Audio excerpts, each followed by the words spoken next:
melodies. It was the perfect day, and all I could think about was how much I wanted to cut you all open and climb inside your body so that we could stay one happy family.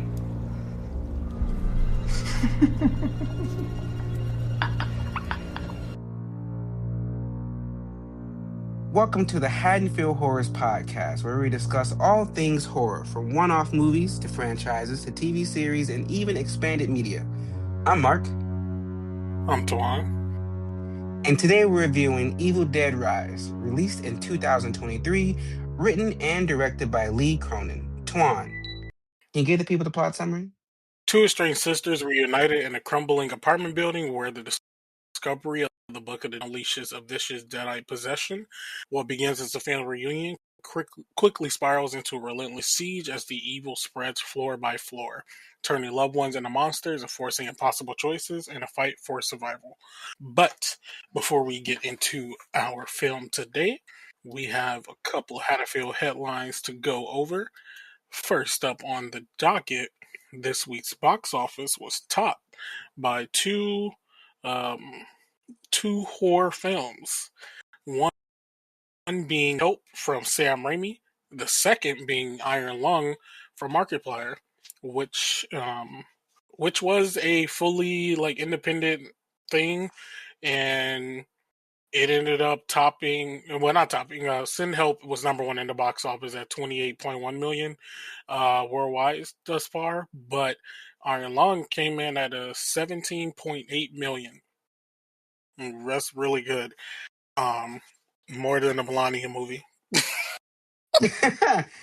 Yes. I just think it's very fitting that we're talking about how good Iron Lung is. I mean, that's kind of how Evil Dead started. It was fully self-funded by Sam Raimi and his friends and family and anybody he can find, and it was able to launch a whole successful, profitable franchise. And now Markiplier's on his way.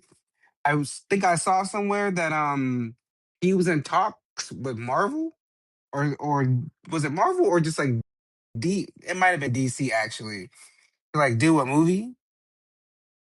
I forgot who it was, and actually, I don't know if I have any. Um, I don't know if I know about that.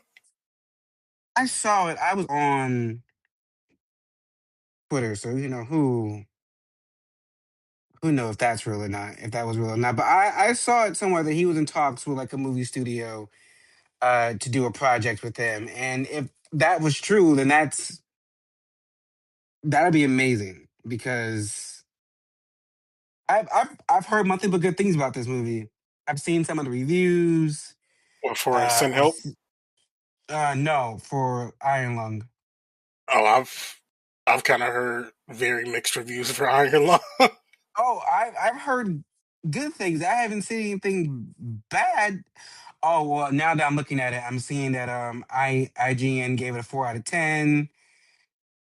Oh, okay. Now I'm seeing the bad side. I was only seeing positive stuff at first. Okay, so oh wow, okay. Well, still congratulations to him because the budget for this movie was $3 million and he made 23 million.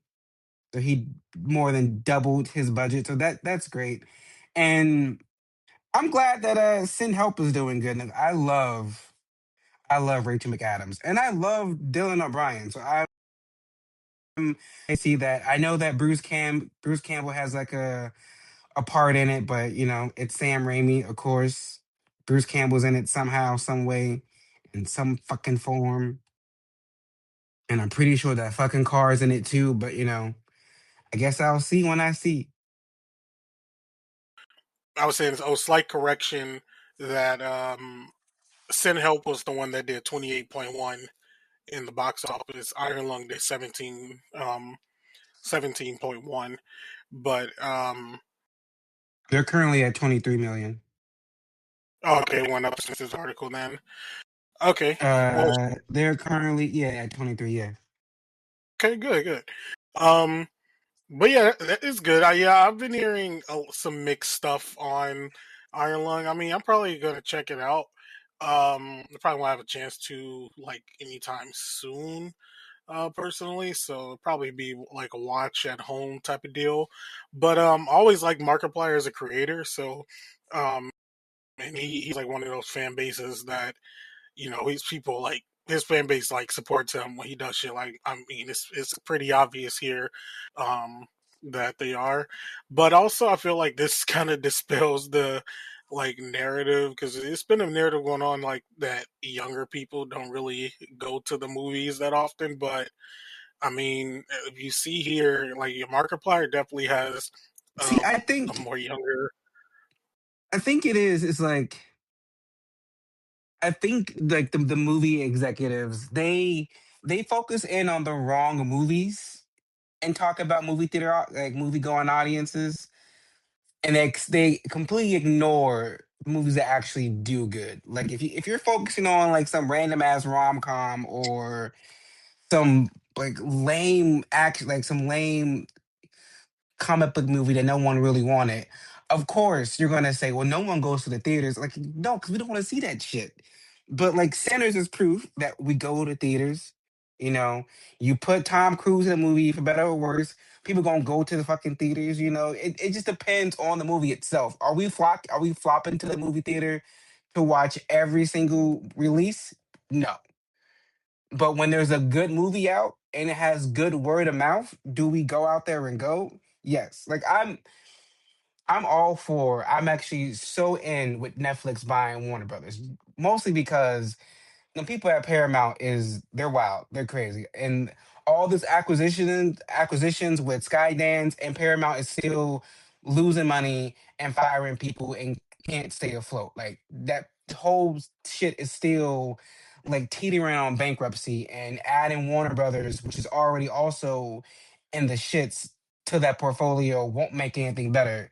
You're gonna have three failing movie studios in one, which is stupid. But like whatever, even though I'm all in with Netflix buying Warner Brothers, if Netflix is stupid and take away the theatrical releases or shorten that window, that'll upset me, which is crazy for me to say because prior to last year, I was all for put that shit on streaming, I'm gonna watch it there. But last year was a good year for movies overall. And a lot of movies I didn't go to see in theaters until probably 2 weeks after they were in theaters, strictly based off word of mouth. Like there are movies that you told me about, and I was like, "Damn, Kwan kind of hyping this up. Let me go check it out. Like I can go. I'll take a peek on like I ain't got shit to do today, and like good experiences. Like you need the word of mouth. You need to give the movie time to grow. We Mm, go to theaters. We just not going to watch the random stupid like you can't. I'm expecting scary movie, whichever one number this is, to do a lot of money. People are excited for this. People are expecting this. People gonna show up to the movie theater. Like it depends on the movie itself, and not all no, legacy that's media right. drives people to theaters either. Because we kind of over some legacy media too. Just throwing that out there. I mean, that brings up a whole different conversation that we could probably have in regards to that. But because with all the legacy media, they're not making fans out of new things. Um, and it's just gonna they're gonna either keep recycling or the original IPs are gonna drown because they aren't giving them a chance. Because with the recycling of so many IPs and like that, um, like movies, TV shows, and playing on nostalgia. We're getting to a point now that the nostalgia isn't reaching certain people. Like you have to like what's about to be the nostalgia for some of these people who are milking these franchises that's been around for 20+ years at Right. this point. Because I'm Um, like, in the 2000s, y'all like overly killed the 70s and the 80s. And in 2010s, y'all were still milking the 80s. Y'all tried to throw the '90s in there, but it was like, okay, the No, '90s they felt haven't too really soon. tried. They haven't tried the '90s yet. They still milking the '80s. They still I need feel on like like a Stranger Things, certain. but I Stranger Things get that over with now. Yeah, I feel like we were starting to do the '90s, and we were even doing a little bit of the 2000s. But then But Stranger who's doing the Things popped '90s? up. I know. What's his name from Superbad? Jonah Hill was. He had a show based in the '80s. There are a couple other That shows that were like that was just based a in the that was a movie. '90s. Yeah, but they had some other shows like shows that only had like 1 or 2 seasons, so people really weren't checking for it because like no one was checking for the '90s nostalgia. But even if we tried, like the moment Stranger Things came out, we were back in the '80s. Then we had fucking It and all these others '80s based shows and movies, and it's just like, okay, can we stop? Like even doing 2000s nostalgia, I'm like no, can we just like be current, do something fresh, do something new? Like everything is either nostalgia bait or dragging up old IP that people really don't give a fuck about, and we just move on. Like, can we just do new shit, please? Well, I say it time and time again. People are doing new shit though. They are, and I'm glad that the new shit is being recognized and being praised. Yeah, no, I agree with that. Um, moving on though to a franchise that was dear to me, but right now they're in my shit list. Scream 7 will be releasing later this month on February 27th, It and is. that is yeah. Mm, At that the you time of wouldn't know. recording this episode, that is 3 weeks away. And where's the marketing? That's why so I this isn't asked. Like, it is because child. so this this isn't like a article or anything we found. It's just a topic that came up between me and Mark. But I also seen some people online kind of saying talking about it as well that there's a noticeable like lack of marketing with this movie, and especially compared to Scream 6 because they were doing everything when Scream 6 Billboard, came out. cereal that turned the milk red, like all types of shit. Yeah, I saw like the cast everywhere. They were doing like whole pop up like in experiences and shit like that. Um The and phone like app, remember that?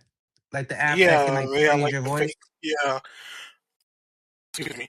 Yeah, they had a lot of stuff going on, whereas for this movie there's definitely a lack of that type of content happening this time around with the Scream 7, and it's if something like, of course, people are fans, they're gonna know, but if you're just like a general consumer, like, and if I asked you if I asked them person if they knew a Scream 7 was coming out, or if they had an idea it was coming out later this month, they probably wouldn't know because the lack of marketing is definitely there. I don't know if this is them trying to be more. It could be that. I'm wondering, are they trying to like keep do less marketing to try to keep things secretive, um, or it could be maybe the movie is not up to par how they want it to be. Um, I feel like so I'm not this sure. mis if this was continuing the story from part 6, it being mysterious would be intriguing. But it's not. It's like you already have bad press going into the movie based off all the optics and the behind the scenes stuff that happened in between 6 and this one. So your lack of marketing is actually hurting you. And I'm surprised. I'm excited and curious, not for the movie, but to see the critical response, the fan response, and the box office response to this movie. I'm more excited to see that than I am to see the actual movie because nothing I see is giving me like making me excited. Yeah. I I don't know. I really don't know with this one. Um, like I'm always have a sour taste in my mouth for how they let go of Melissa Barrera from Scream Six to and then how they you know went about and did this one. So I generally am kind of up in the air with it all. I'll eventually get around to watching it. I know we'll probably cover it for the show here, so you know that'll most I likely mean, be why I watch it. I'm gonna be there opening weekend so we can review it the following week. But am I gonna be excited? Eh. Yeah. Moving on, that's it for our headlines this week. Scream 7 on the way. Yay, them. Yay. Well, let's talk about Evil Dead Let's Rise. talk Now, about before something better. I was telling Twan that I am glad that the last movie, Evil Dead from 2013, was like the new what's the word I'm looking for? It was like the new standard for the franchise going forward because Evil Dead Rise like picked up where that Evil Dead we left off. It gave us the gore. It gave us the deep connection to the my favorite part of that 2013 movie was like the characters felt relatable. Like I enjoyed getting to see their dynamics and seeing how close they were and see how much they cared about each other. That all made when they eventually were getting picked off and becoming deadites more enjoyable. And that they gave me the same thing here, and they took it deeper by making them related.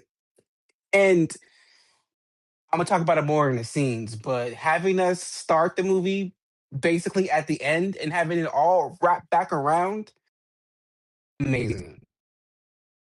Like I was mind blown. And this movie looked great.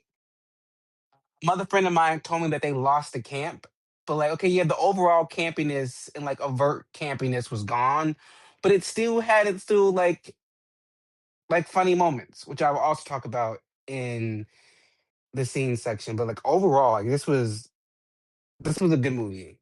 And Tuan has been hyping it up, and the way he hyped up this movie is mostly the reason why we're actually doing this whole retrospective. So I'm glad that it lived up to the hype that Tuan had bestowed on it. Yes, yes. I did hype this one up. This was the first Evil Dead movie that I got to see in theaters. It was a great experience. Um, and I'm glad we're finally covering it. I really did like this movie. Um, I like the switch up of it, from being kind of cabin in the woods type of vibe. I know we had the whole switch up when Army of Darkness happened, and that took a whole other time. But like, still focusing more so on the Deadites in this one, and it just being a different Book of the Dead, different part of the world, and different scenery, and also covering like a family going through this. It was a good watch. Um, I I think the performance of the mom, she was great. Like that actress, she did a really good job as our main Deadite here. Um, with that was Alyssa Sutherland was her name as Ellie. She was great. She did a really good job in this movie, and Beth was good too. Lily Sullivan is Beth, like kind of our protagonist in this one. Um, well, I will agree. There was of the campy that came with the first like three Evil Dead movies in 2013 plus this one. I like the differentiating in tone because I feel as though if they picked up directors to try to copy what Sam Raimi did, it wouldn't be good. Sam Raimi does Sam Raimi isms the best. Like he does his thing, like it's Sam Raimi and it's good. It works. It works great because it's Sam Raimi. But if somebody else was trying to do Sam Raimi or keep up that style that he had in those films, I don't think it would. I don't think it would carry over really well, to be quite honest with you. Um, Now, well, we do have a TV show, and I think that does probably the best job at that it could be. But I don't think. I think for these movies, like them, coming back as a franchise that was dormant for a while after Army of Darkness, the switch up in tone works really well now. And I hope that the other two movies that are coming after this one, um, you know, have a good tone also. Um, but Evil Dead Rise in particular, loved what I got here. I know this one is a little bit more. It's still positive, but it's a little more mixed than 2013. While I think 2013 probably isn't like the maybe like 80s and stuff like fan scores out of 100. This one's probably more like the 70s, um, kind of that realm. Which not bad, but everybody didn't like feel as positive compared to 2013. But either way, highly enjoyed this one. Had some good set pieces and use of items. Looking at the cheese grater, for example. But yeah, I'll kick it back to Mark because I definitely want to get into some scenes. Like Tuan said, let's get into the scenes. I just want to say off the bat, I love that of all the things that they keep from that first movie. I love the chaotic like camera like run through the woods. I love that we keep bringing that back. Like if we're gonna take anything from that first movie, I'm glad that we keep that, and I love it every time it comes back. And I love how they make it different every time. The most this I want to just get this out the way because I don't want to. I'm gonna rant about it later. But the fucking kids finding him, the boy finding a book, finding the fucking vinyls. You open the book and you see it ain't right. You notice the book doesn't open until after you drop blood on it. And then you steal from the book and then you play the vinyl player. I'm gonna sell this so we can give money to mom. Who the fuck finna buy this? I honestly wanted to know who did he think was going to buy this? Because it made no sense to me. My friend Michelangelo, who's been on the podcast before, warned me that I was going to hate the kids, and he was absolutely right. Because the next scene that pissed me off is when the little girl Casey was about to open the door to let her deadite mother in. Open up now. Like a good girl.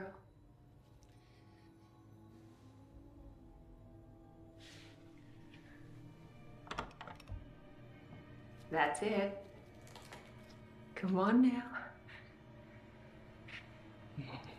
Do it for mom and dad.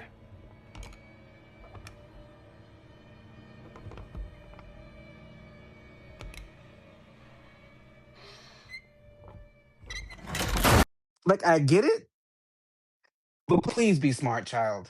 Please, like you were smart throughout the movie, but that why are you opening this door? And she almost got your little ass. Like she should have got. That's who should have went.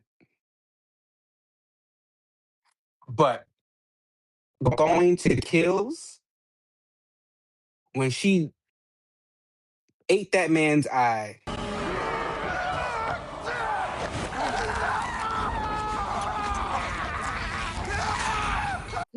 I felt I knew that's so what you bad was for gonna him. say.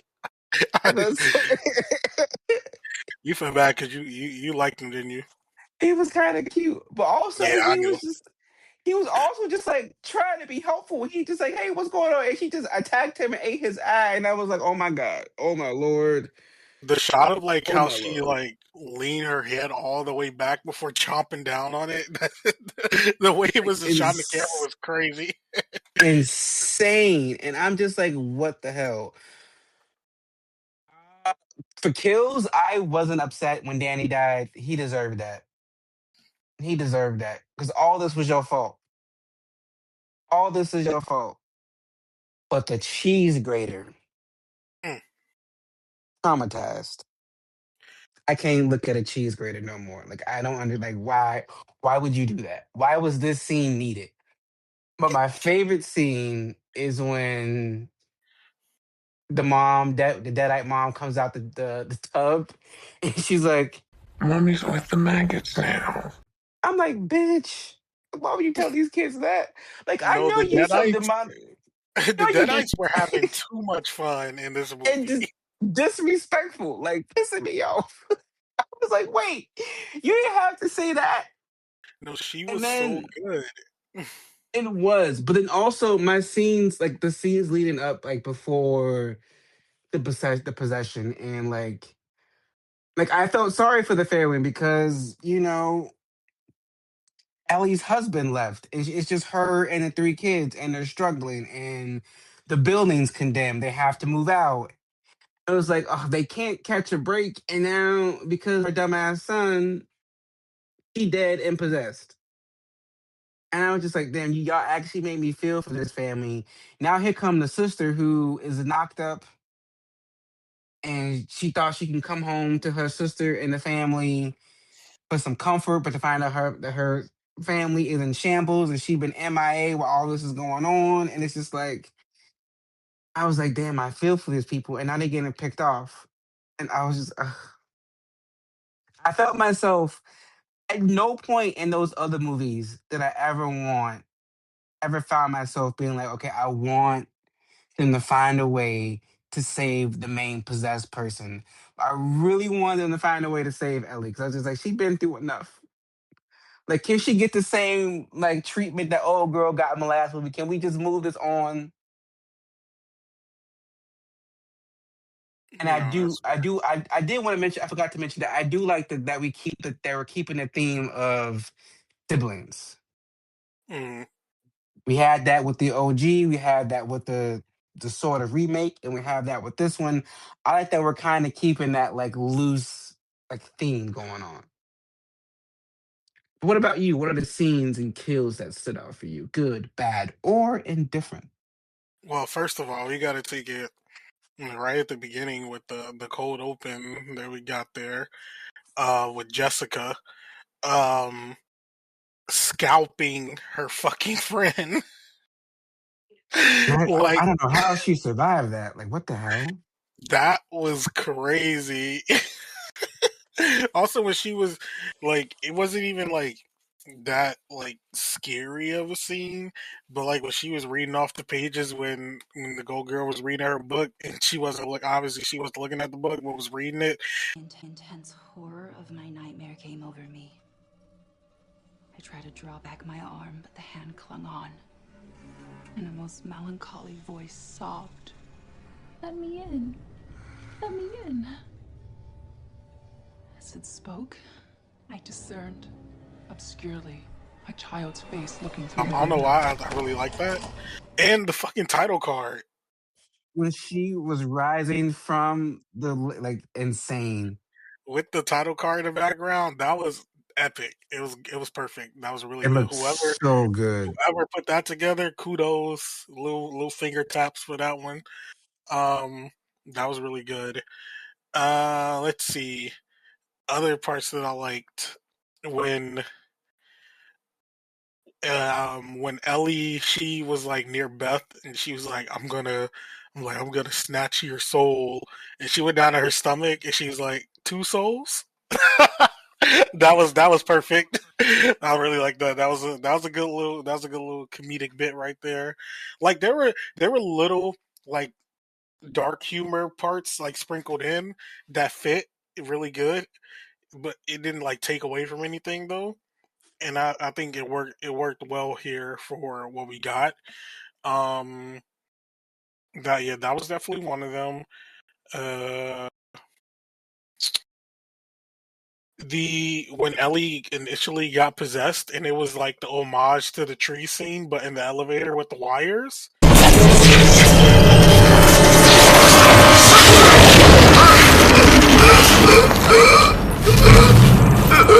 That was Oh cool. my god, I love like that. that. I like how they did that.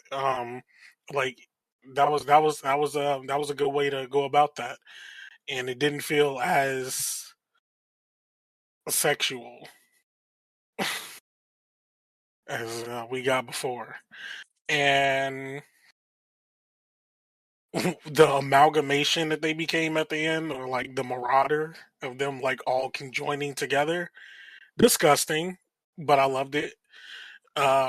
When they were when Beth and Cassie were trapped in the elevator and like all their arms were like sticking out of the little hole, that was nasty. Um yeah, and ending off with sending the big ass amalgamation into the wood chipper. Perfect. I mean, perfect way to end Evil Dead. And that probably was favorite kill as well. Actually, nah, scratch that. Favorite kill was just when Ellie was going on that rampage in the hallway, killing everybody. She didn't give a fuck. Bit that boy eye out. Slit his throat. Spit the eyeball into the other boy's mouth. Got the man with the shotgun. Like Ellie was on a little rampage out there.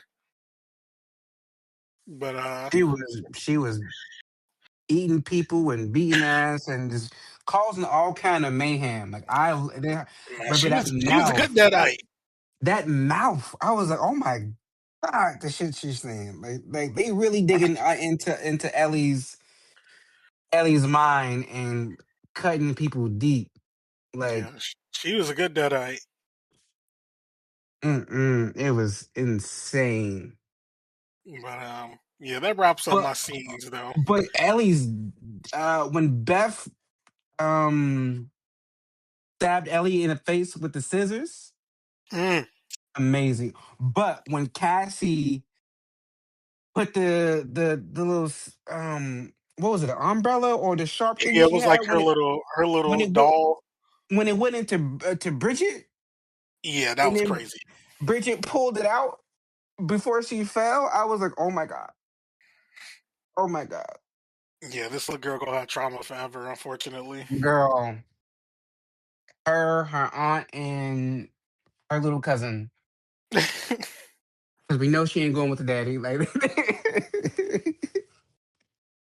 but let's go on over to the characters, and I lumped all the kids together: Danny, Danny, Bridget, and Cassie. Um, they all pissed me off. Actually, no, not Bridget, which makes me mad because Bridget was the only one who was seeing sense. Bridget was like, "Leave that shit alone. Don't open the book. Don't play that. Don't do any of this. Stop it." Like Bridget was like, "We not doing this," and then she was the first one to get fucked over by it. And I'm just like, no, but she was the only smart one. Like, I felt so bad when she started to turn because she was at that kitchen sink and she was freaking out, and I was like, oh my god, they got Bridget first. They got Bridget first, and I just really wanted Bridget to kill Danny because they ain't deserve that. He pissing me off. I just want to know who he was going to sell this shit to. Like, you saw this dusty ass old book and you was going to sell it to who? Who was going to buy it? Because ain't no person in their right mind going to buy this old shit from you. And if they did, you getting probably like $20 for all of it together. How this is going to help mom out? Help mom out with what? Paying her YouTube premium? You can't even afford that. Yeah, What the fuck? Like, I was so glad when Danny got it because I was like, you pissing me off, and Bridget didn't deserve it. Cassie, she had her one little slip up, but I'm like, that's slack because she a kid. But when it finally clicked, like, oh shit, this is for real. Cassie was with the shit. She cranked yeah. up the fucking thing at the end. She impaled her sister. Cassie was with it. She was with it. She my favorite of the kids. No, She yeah, she redeemed did a good herself. job. Yeah, that actress, the one who played Cassie, she's a good actor. She's kind of giving me the new McKenna Grace. I mean, yeah, we did see her in Stranger Things, season Yeah, 5. That was my first exposure to her. yeah. Um, yeah. So I think overall, like the group, um, it first of all, it being like just younger, like teens and like kids and whatnot, that was definitely just a switch up in general for Evil Dead. Like they kind of went there with it.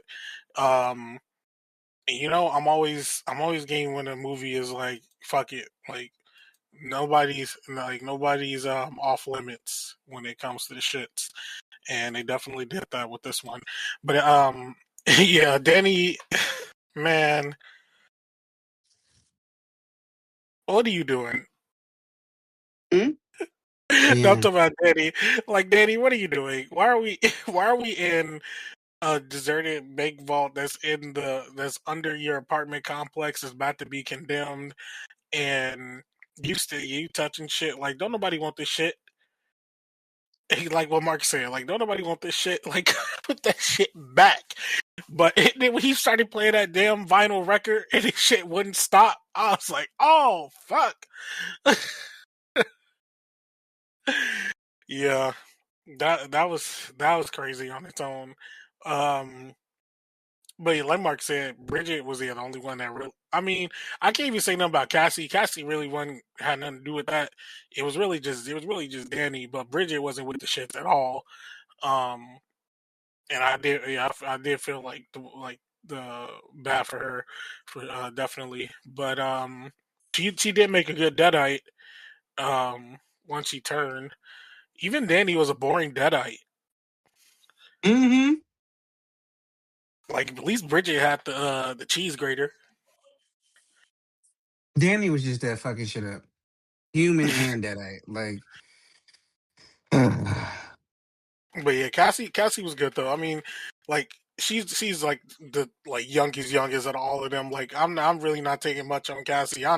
Like yeah, she like as Mark said, she had to slip up with almost letting Ellie into the apartment. But I mean, she's scared. Like she's erratic right now. Like what she know what she was she's doing. young. It was her mom. I get it. But yeah, I'm just glad they switched it up. They went there with it. A lot of creatives don't tend to go that way.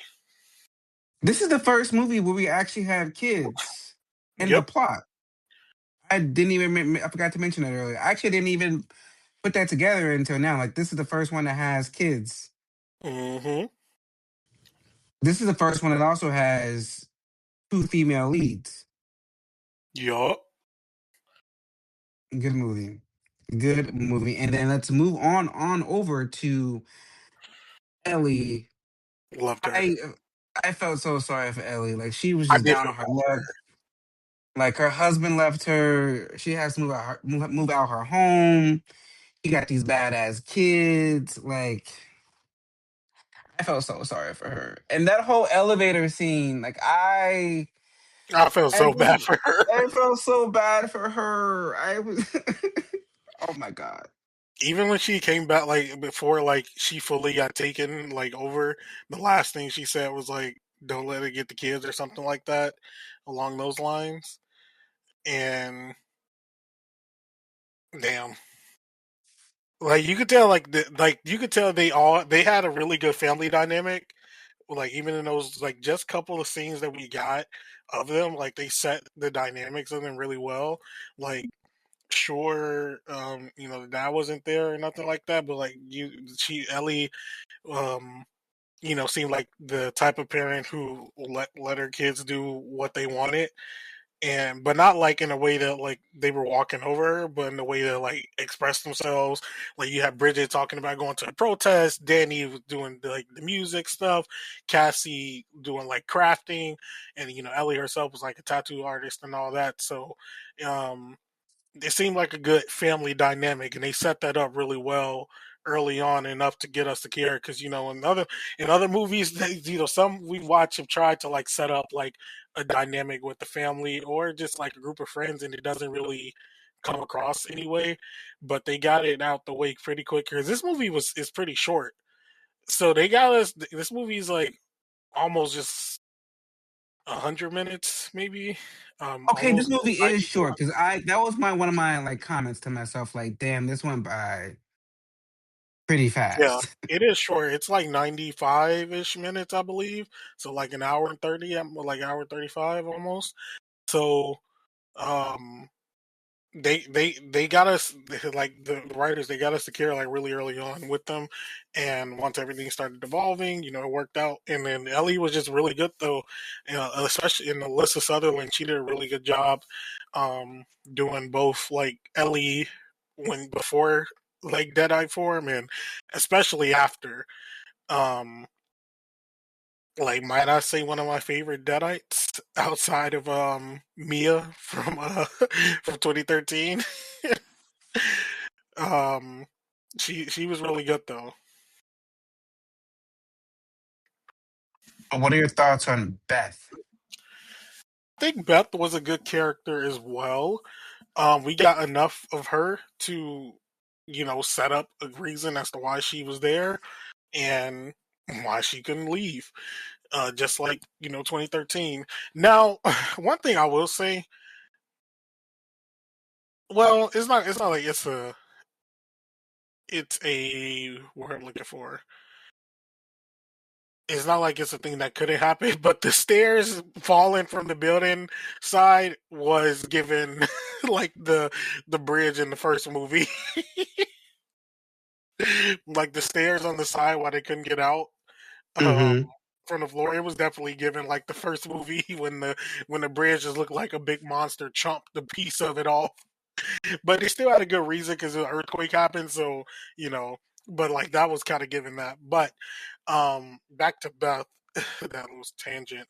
Um, they set her up in a way that why she came there, and what she needed her sister for. So all that was good, and I think once the shit started happening, like she really do she care for her like her nieces and nephews, and she wanted to do what she could, but um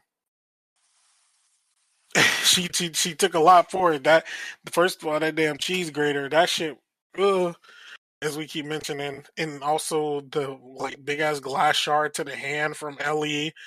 Um, she did what she needs to do though to get through with it, because pushing your sister and two and your niece and nephew amalgamation into a wood chipper is insane work. But somebody had to do it, and Beth was gonna be the one. Do I allow as the main protagonist? I don't think I liked her. I would say more than like Mia from 2013, but I think she did a good job though. Enjoyed Beth. I think she was perfect for this movie. Yeah, Uh, like you were bringing a family aspect in. We needed a window into the to this family of four to see what's going on, and she was a good window for that. And she was a good protagonist. And I don't know. I enjoyed Beth. I'm glad she made it in the end. I'm glad that she kept her baby. I enjoyed her. But what about the Deadites overall? What are your thoughts on them? we had some fun deadites. Mainly Ellie and Bridget. I know I already mentioned Ellie, but I'll mention it again. She had a really fun deadite form. Um, I would say she is this the deadite that that put in the most work, because she was doing a lot over the whole runtime of like from when she got turned um to like the end of the movie. Because I don't think any Deadite has survived that long. Like we had Mia's in 2013, but her brother in that movie helped like get her back, and in the other movies they got taken out fairly quickly. So yeah, Ellie was like a Deadite for most of the runtime after she got turned. So he definitely like was the longest lasting like one throughout the franchise, I believe. And she had a good impact. Like she took everybody out damn near. Especially like the neighbors. She got rid of all of them and turned them into Deadites. They weren't of use down the line, but you know, she got them taken, and she was pretty fun though as a Deadite. Like for us, like watching, she was pretty fun. The little jokes that she was cracking, and as Mark mentioned, like that mouth, like she was spitting some vile shit a little bit. Like calling her sister like groupie slut and all that. um, like she was spitting some vile shit. Using like Ellie and just the dynamic of it being like a family against them, so that she can use that um to her like the advantage as a Deadite would. Second place goes to Bridget though. Yeah, the Deadites were on 10 this movie. Like there were no jokes. Like the Deadites in the OG trilogy, they can't touch these people because while they were busy dancing and doing parlor tricks to freak out Ash, these Deadites were actually on that. Like they were going to do their crazy funny shit as they was on top of you trying to kill you. Like we ain't gonna be dancing outside the goddamn house. We dancing on top of you while we trying to eat your face. And I enjoyed every moment of it because Ellie was on that. She wanted everybody. She was really on there with everybody, and I enjoyed it. And this is the first time that we're really getting the vocal that like this was the most vocal they've been outside of like a giggle or a threatening sentence. Like this was the most vocal that my memory. So I enjoy them this time around. I need more of this. This is what I need from Evil Dead Burns. Give me more of this.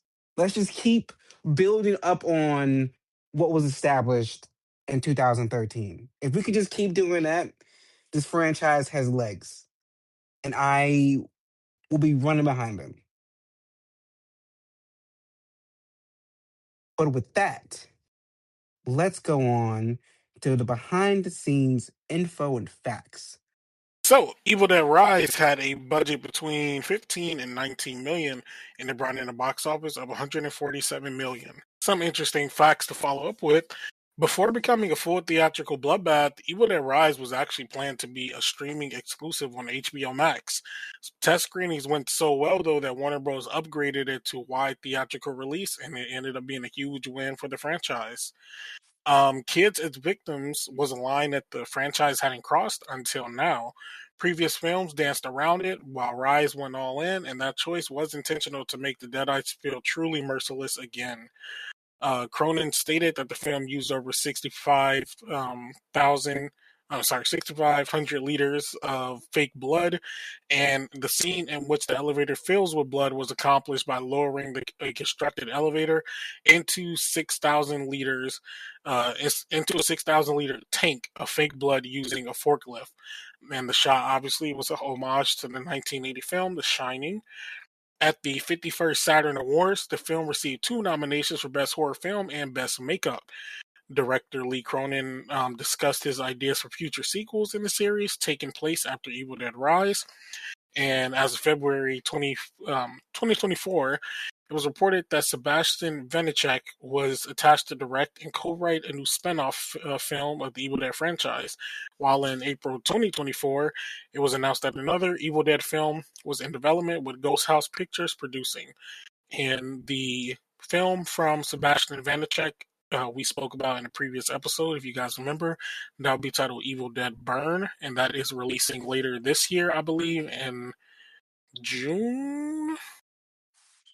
I want to say it was like it's either April, May, or June. It was like one of the spring, summerish months.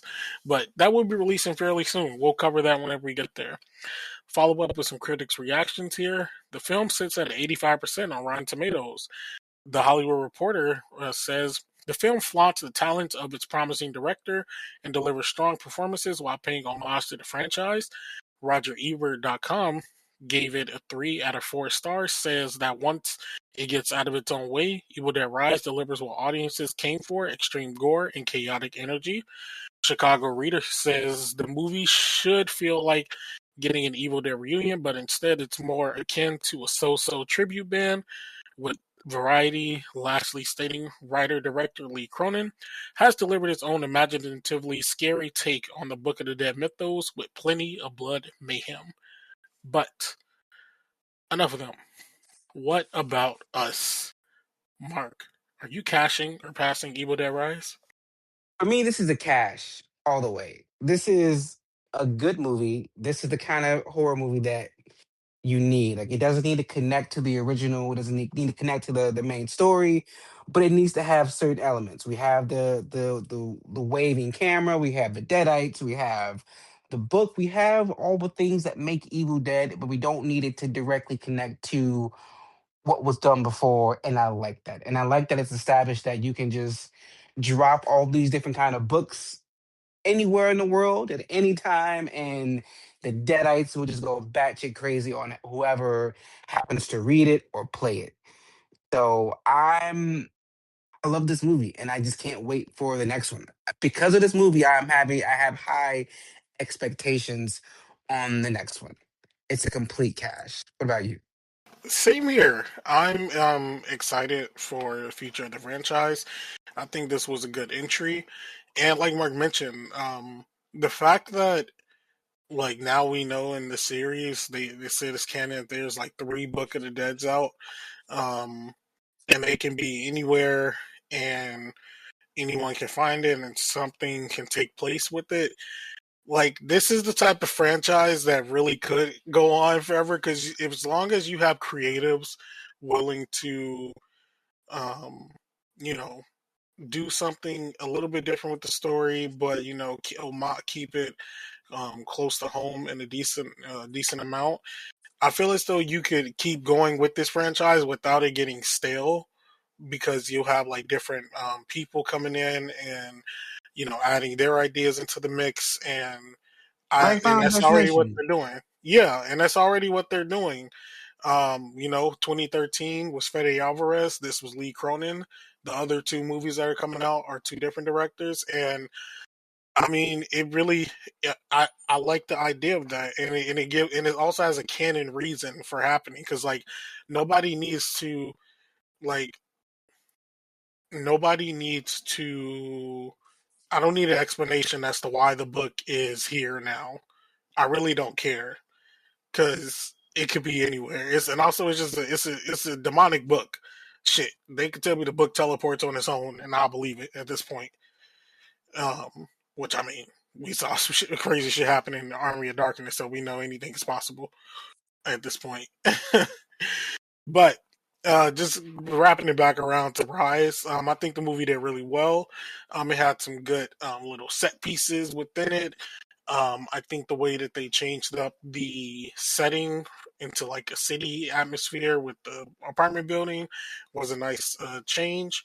Um, the actors here were really good. While me and Mark had some qualms about the kids, it was just their characters. The actual actors, they did really good. And as I mentioned a couple times, big props to Alyssa Sutherland. Alyssa Sutherland, who was Ellie, she was really good in this. She played an awesome Deadite, and even though we won't be seeing her again, I I'm glad that we got her in this movie. And this is a cash, definitely. Well, with that, we have concluded our Evil Dead retrospective. We will pick it back up when we review Evil Dead Burn when it comes out later this year. And following that, we will have a complete ranking episode. We're holding off on the ranking episode until we watch and review Evil Dead Burns. But next week, as it will be Valentine's Day, well, Valentine's week, we will be reviewing My Bloody Valentine's 3D. Last year we reviewed the original. This year we'll be reviewing the remake. But that's for next week. Until then, good night.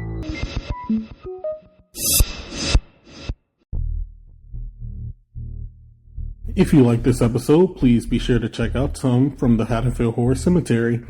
where we cover big franchises such as Friday the 13th, Halloween, and Saw, or one-off reviews like The Blackening or Hereditary. You can follow How to Fear Horrors on Instagram and TikTok, where the host posts updates and mini reviews. Full episodes are available on several podcasting platforms, including Spotify, as well as YouTube. If you're listening to us on YouTube, please be sure to like and subscribe. The How to Fear Horrors podcast is produced by Mark Smart, Tawan Griffin, and Elian Cordova, themed by Lethal Injection, and edited by Mark Smart. The Haddonfield Horror Podcast is a Letter to Media production. Should we do an intro?